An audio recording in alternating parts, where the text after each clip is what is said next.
మీ business ఏదైనా మీ ఊర్లో promotion చేయాలంటే అది సుమన్ టీవీతోనే సాధ్యం. ఇప్పుడే సంప్రదించండి. నంద్యాల జిల్లా యాగంటి పరిసర ప్రాంతాల్లో పుష్ప 2 షూటింగ్ శరవేగంగా కొనసాగుతుంది. ముఖ్యంగా కొన్ని కీలక సన్నివేశాలను చిత్రీకరించేందుకు చిత్ర యూనిట్ గత 2 రోజుల నుంచి కూడా ఇక్కడ షూటింగ్ కొనసాగిస్తున్నారని మనం చెప్పుకోవచ్చు. ముఖ్యంగా రష్మిక మందన్న ఏదైతే యాగంటి గుహలో ఉన్నటువంటి వెంకటేశ్వర స్వామికి ఒక కిరీటాన్ని బహుకరించే సన్నివేశాన్ని కూడా ఇక్కడ చిత్రీకరించారని మనం చెప్పుకోవచ్చు. ముఖ్యంగా 2 రోజుల నుంచి ఈ షూటింగ్ ఇక్కడ కొనసాగుతుంది.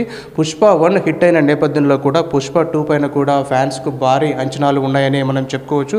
అయితే అన్ని కుదిరితే ఆగస్టు నాటికి సినిమాను రిలీజ్ చేయాలని చెప్పేసి కూడా డైరెక్టర్ ఆలోచిస్తున్న క్రమంలో కూడా ఒక కీలక సన్నివేశాలను కూడా ఈ యాగంటి పరిసర ప్రాంతాల్లో కూడా చిత్రీకరిస్తున్నారని మనం చెప్పుకోవచ్చు. ముఖ్యంగా యాగంటి పరిసర ప్రాంతాల్లో ఉన్నటువంటి మహిళలు ఎవరైతే ఉన్నారో వారందరూ కూడా ఈ షూటింగ్లో పాల్గొంటున్నారని చెప్పుకోవచ్చు. సుమారుగా 100 మందిని చిత్ర యూనిట్ ఎంపిక చేసి ఈ షూటింగ్లో కూడా వారిని పూర్తిగా అవకాశం కల్పించినటువంటి పరిస్థితిని మనం చూస్తున్నాం. మొత్తంగా 250కి పైగా టెక్నీషియన్లు ప్రస్తుతం చిత్ర యూనిట్ అక్కడికి వచ్చి పలు కీలక సన్నివేశాలను కూడా ఇక్కడ చిత్రీకరిస్తున్నట్టుగా మనకు తెలుస్తుంది. ఎందుకంటే నల్లమల్ల అటవీ ప్రాంతము అక్కడ ఉన్నటువంటి ఏదైతే స్మగ్లింగ్ ఈ తరహాలో ఈ సినిమా కొనసాగుతుంది కాబట్టి, ఎందుకంటే ఆ కొండ ప్రాంతం కాబట్టి యాగంటి క్షేత్రము అక్కడ కొన్ని సన్నివేశాలు చిత్రీకరిస్తే బాగుంటుందన్న ముఖ్య ఉద్దేశంతో కూడా డైరెక్టర్ సుకుమార్ ఇక్కడికి వచ్చి గత 2 రోజుల నుంచి కూడా ఈ షూటింగ్ అయితే కొనసాగిస్తారని చెప్పుకోవచ్చు. ముఖ్యంగా రష్మిక మందన్న తర్వాత ఇతర ఆర్టిస్టులు కూడా ఇక్కడికి వచ్చి సందడి చేస్తారని చెప్పవచ్చు. రష్మిక మందన్న చూసేందుకు కూడా పెద్ద ఎత్తున ఫ్యాన్స్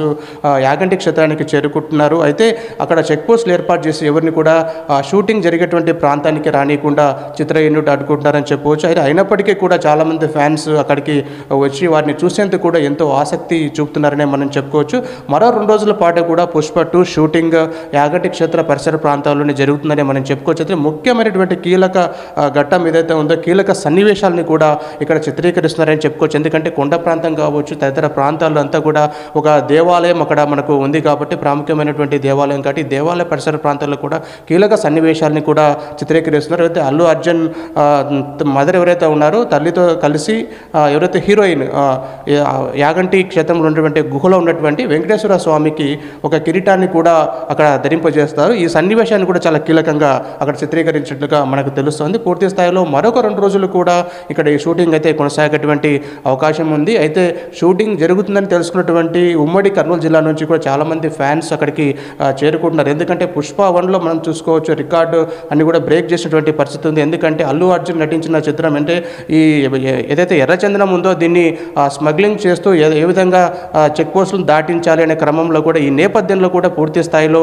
ఏ విధంగా ఉండబోతుంది, అక్కడ కలపను ఏ విధంగా తరలిస్తారు, ఏ విధంగా ఎంత రేటు పలుకుతుంది అనే కోణంలో కూడా చాలా పకడ్బందీగా చిత్రీకరించారు అటవీ ప్రాంతంలో. ఎందుకంటే చిత్తూరు పరిసర ప్రాంతంలోని ఎక్కువ శాతం ఈ నల్లమల్ల అడవుల నుంచి కూడా ఈ ఎర్రచందనం ఏ విధంగా తరలుతుంది అనే కోణంలో కూడా ఈ చిత్రాన్ని అక్కడ నిర్మిస్తున్నారు కాబట్టి అదే తరహాలో అంటే పుష్ప 2లో ఏ విధంగా ఉండబోతుంది, ఇక ఏ విధంగా ఎలాంటి సన్నివేశాలు అందులో పెట్టారు, ముఖ్యంగా అల్లు అర్జున్ గెటప్ ఏ విధంగా ఉండబోతుందంటే ఇప్పటికే 2-3 స్టిల్స్ కూడా బయటకు వచ్చిన నేపథ్యంలో కూడా అల్లు అర్జున్ గెటప్ పైన కూడా ఒక భారీ అంచనాలు ఉన్నాయని చెప్పుకోవచ్చు. ఎందుకంటే ఫారెస్ట్లో వెళ్తుండగా మొత్తం ఏ విధంగా ఎవరైతే అల్లు అర్జున్ కనపడతారన్న ఉత్కంఠ కూడా ఫ్యాన్స్లో నెలకొందని చెప్పవచ్చు. ఆగస్టు నాటికి అన్ని కుదిరితే ఈ సినిమాను ప్రజల ముందుకు తీసుకొచ్చేందుకు చిత్ర యూనిట్ ప్రయత్నం చేస్తుందని చెప్పవచ్చు. మొత్తంగా కర్నూలు జిల్లాలో ఉమ్మడి కర్నూలు జిల్లాలో యాగంటి క్షేత్రంలో అయితే పుష్ప 2 షూటింగ్ శరవేగంగా కొనసాగుతుందని మనం చెప్పవచ్చు. కెమెరామెన్ సురేష్తో మల్లికార్జున్, సుమన్ టీవీ, కర్నూలు జిల్లా.